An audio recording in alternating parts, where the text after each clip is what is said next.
part in most of the large corporations is missing. That part probably still works in smaller corporations, where so many silos don't exist, where the CHRO himself is doing multiple things. So probably in smaller, medium-sized companies, this problem doesn't come up, but in large corporations, that problem comes up.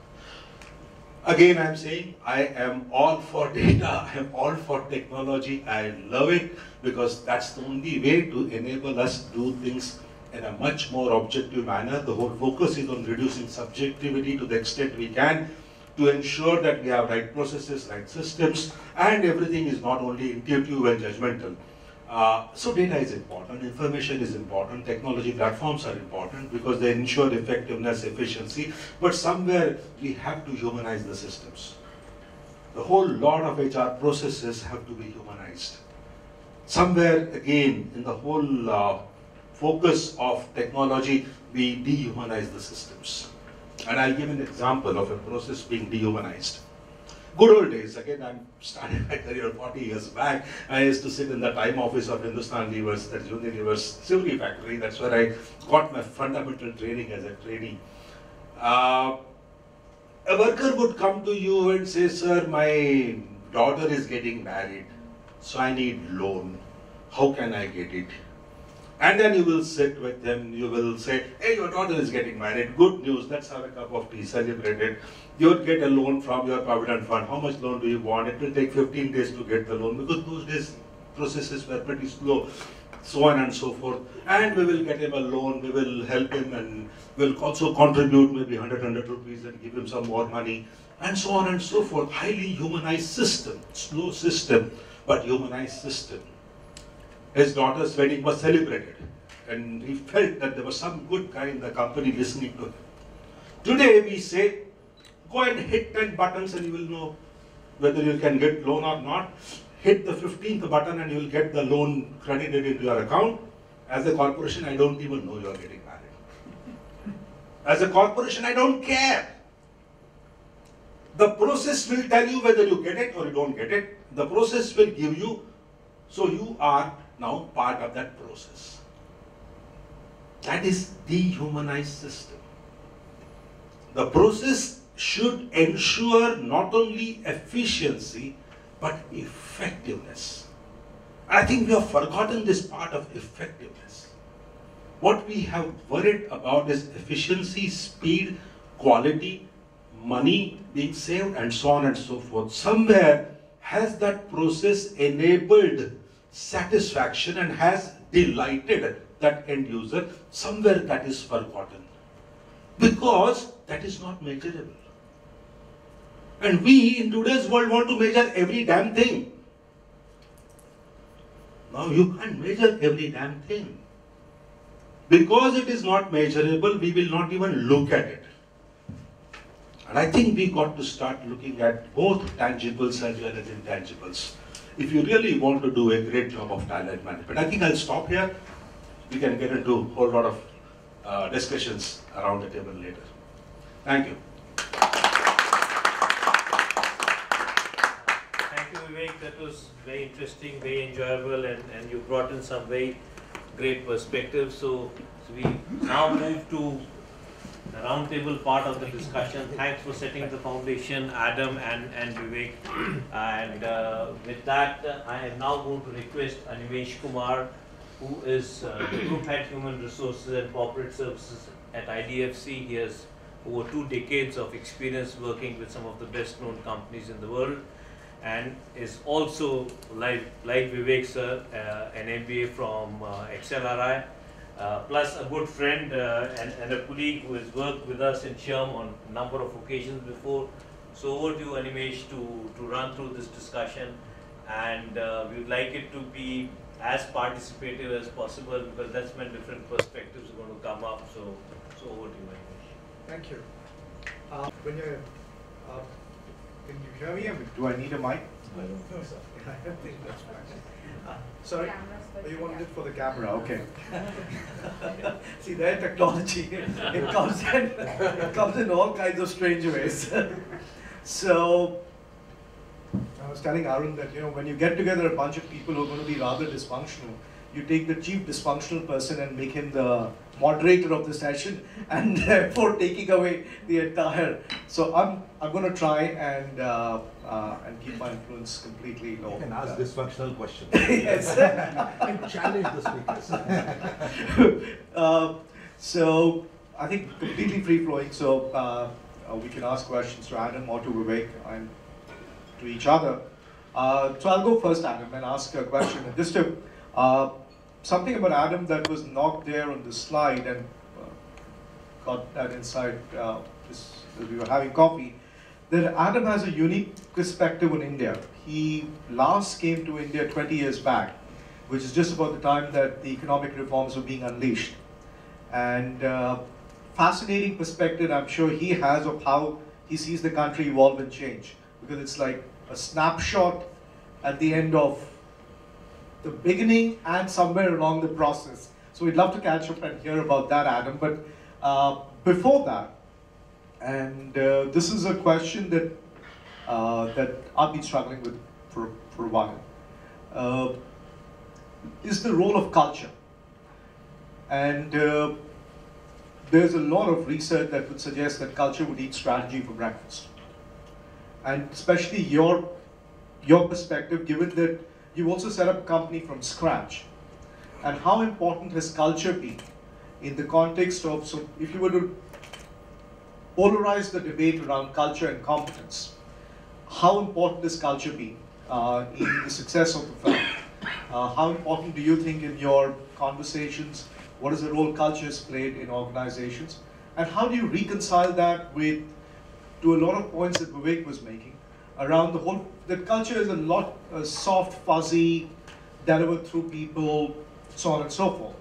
And this whole aspect of dehumanizing corporations. So just some thoughts around that.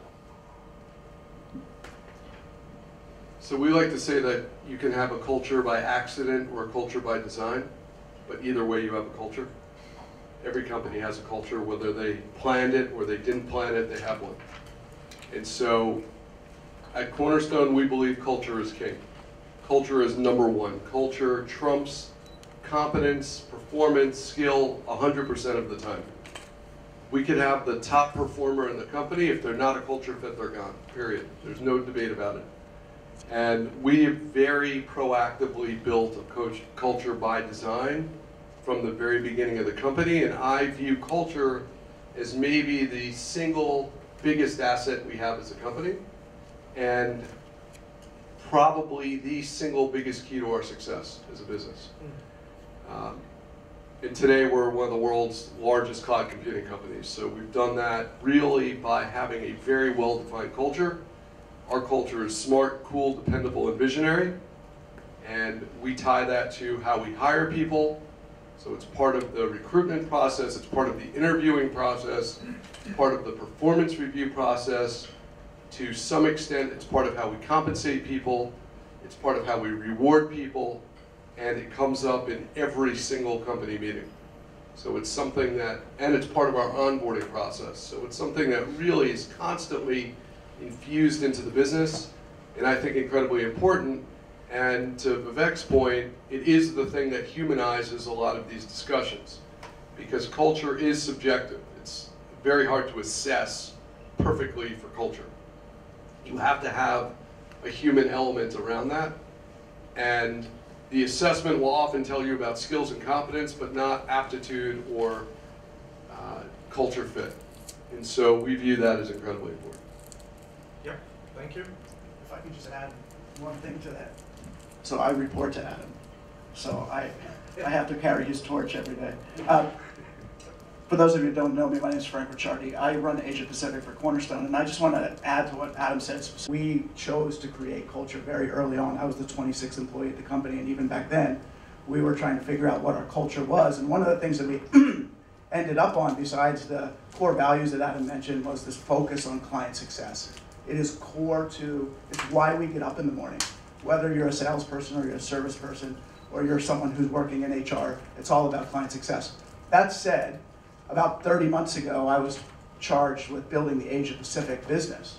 And Adam came to the region for the first time, I think in a meaningful way, maybe 18 months ago. He came to Hong Kong. And this is how we knew that our drive for culture was working.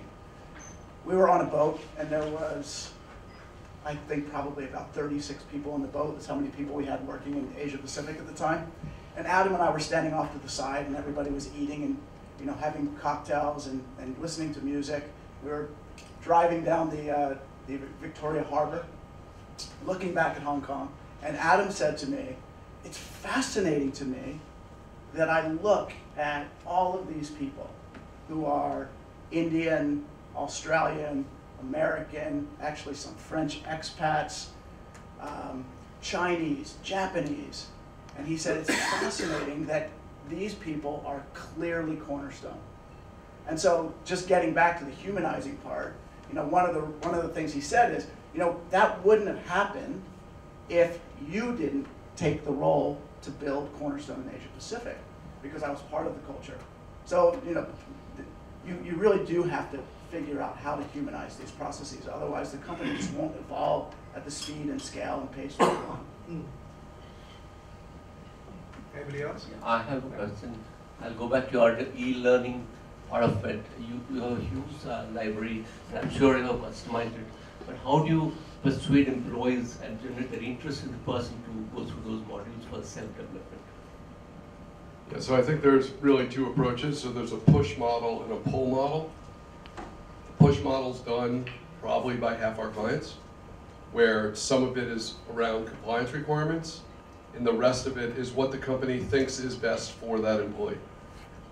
The pull model, and that obviously has very high completion rates because the employee has to do it, it's tracked, it's managed, there's notifications, reminders, and the like.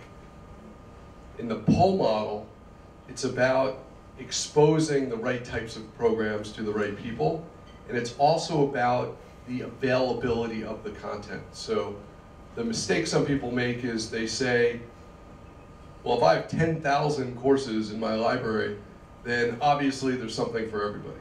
So everybody will take training.